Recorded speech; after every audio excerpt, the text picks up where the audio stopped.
Okay. Well, could you maybe, you already started talking, sharing some stories about some of the people you met and so forth. I'm wondering if you could say a little bit more about, some of the places you went to and, the impressions you got in terms of what the lived experience of the people that you spoke with, what did you learn from them about what they're faced with? We spent most of our time in Bethlehem. And then from Bethlehem, we would go to different places and meet different organizations. We met with ICAD and with Bethlehem, and we went to the refugee camp, and then we went to Hebron and met with the Quakers there. I can't remember the acronym, CPT, I think. And they all fight from different angles, the system, and then we stay in Jerusalem, and it's very different. Bethlehem is still Palestinian, and in Jerusalem it's like it was taken from, and it's interesting because it's so many religions and different people living together, and you can feel the tension. That I didn't feel very comfortable in Jerusalem. You can feel the tension. In Bethlehem was really nice. Everybody is very, because it's Palestinian, so there's not that tension going on. People are very grateful that you're there. They know why you're there. They know that you're not a tourist. If you're there, that means that you didn't spend your money going to the Bahamas. Your intention is to understand and learn from there. So they know it, and they're very friendly and welcoming.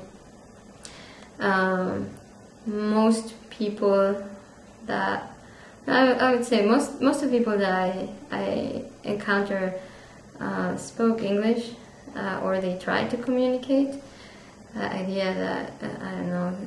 I feel like from what I learned here, from what I heard, or the little information that there is, you think that the Palestinian side is just I don't know, like it's falling apart, and it's not so much. I mean, most people live well, they are educated, but what struck me the most is that it doesn't matter. There's a lot of people who have a lot of money. They can't leave their town. So they're prisoners in their town. They won't ever be able to visit other family. They can't leave the country. They don't have any freedom. It's like being in a reservation camp all their lives. There's no hope for their kids. So that's one thing that it really, really stuck with me.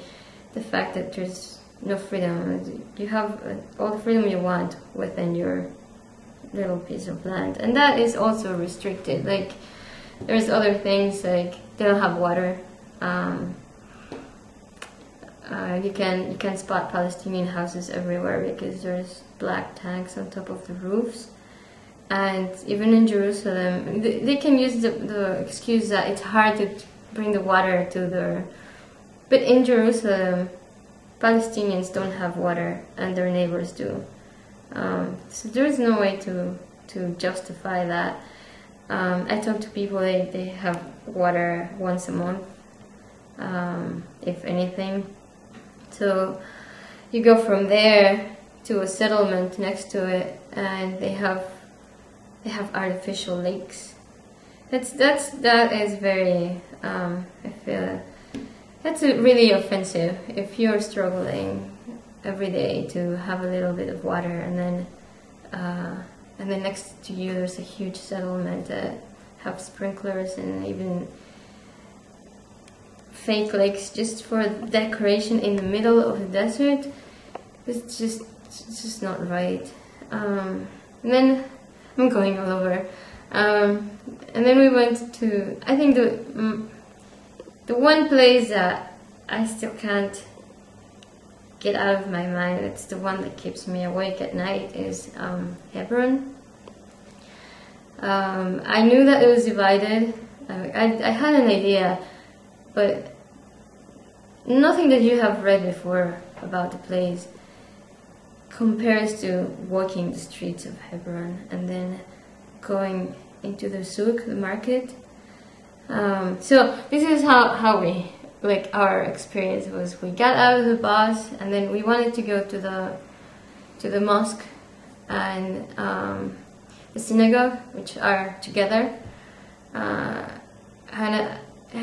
Yeah, there are soldiers everywhere, of course. But here there were barricades, and I just didn't know, like, why was there a fence in front of the synagogue and the mosque, and it was a checkpoint basically, and it still couldn't make sense how. So we started walking. We had to show our passports in the middle of the street, show us our passports to go to either one, the mosque or the synagogue. So we make it all the way there, and they won't let us in, and then we tried the mosque. And it was during Ramadan. They said no, we are about to, like, start praying, so we couldn't make it. So we decided to go to the souk, and I just didn't understand what was going on. We entered, and it was like we were entering like a high security cell. There was one of those how do you call them, like a turnstile? Yeah, but all metal with soldiers everywhere. And I thought we were going to the market. Yeah, we're going to the market. So we finally entered. I took a picture afterwards. It was just surreal. So we started walking, and then by then we met with a member of the CPT, Christian Peacemaker team. Yeah. Mm-hmm.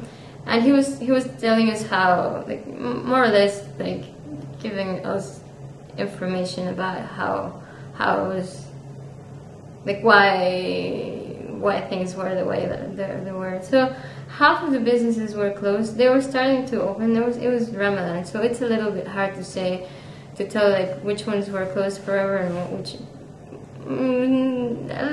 not so much. Like, then I started working, and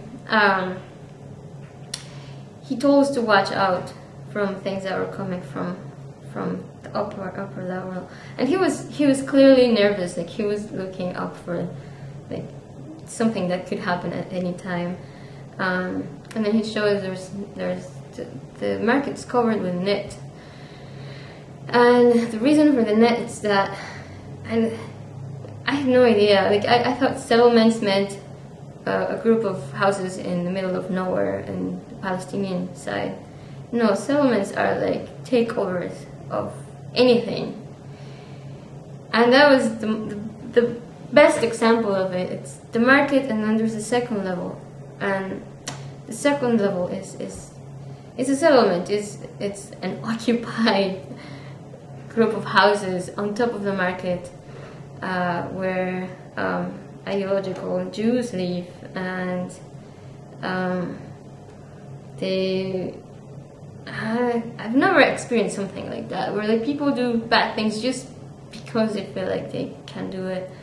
And so I started talking to one of the vendors there, the shop owners, and he was explaining to us how hard it was to like make a living now. They kept throwing eggs to his merchandise, and but he also told me how determined he was to staying, because that business had been in the family forever, and it's not like he could go anywhere or do something else. And then I talked to another, like a women's collective, the same thing, and just telling us how hard it was to make a living. And then we kept working, and then you see that, yeah, the markets start to die, and it's like half of the market's like a ghost town, just falling apart.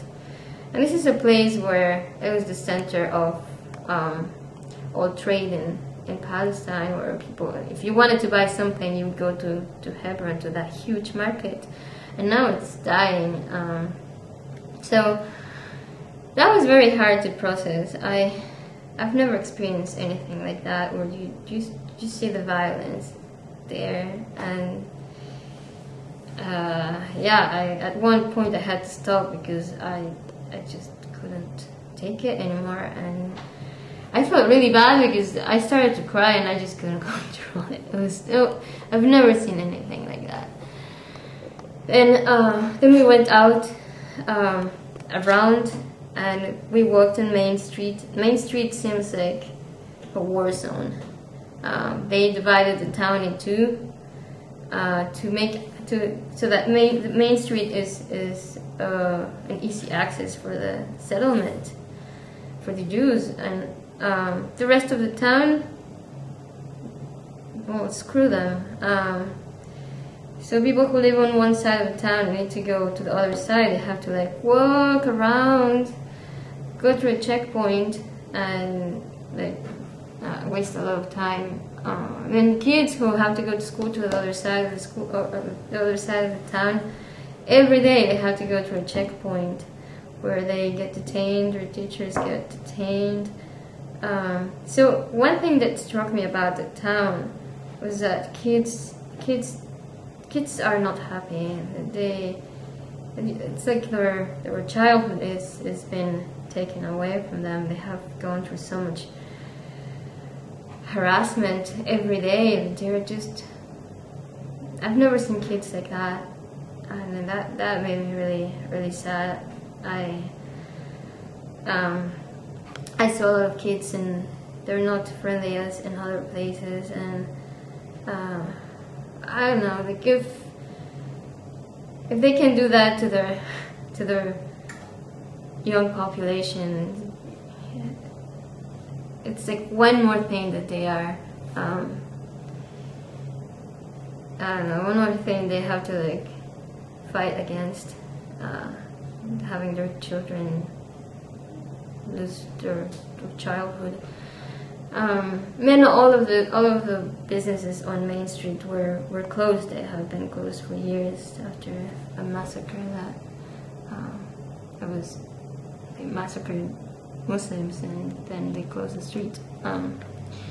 Anyway, I think that was the hardest. I had no idea that the situation was like that in Hebron, and that was like the perfect example of the whole conflict in a small town, like a little settlement where like just pressing down on people who are just trying to make a living,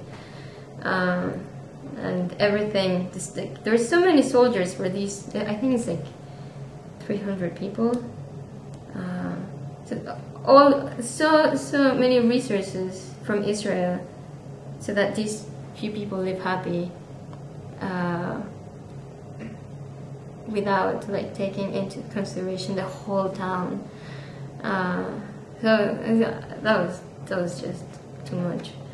And then we met with the CPT, and they told us how the situation was and how things they were doing.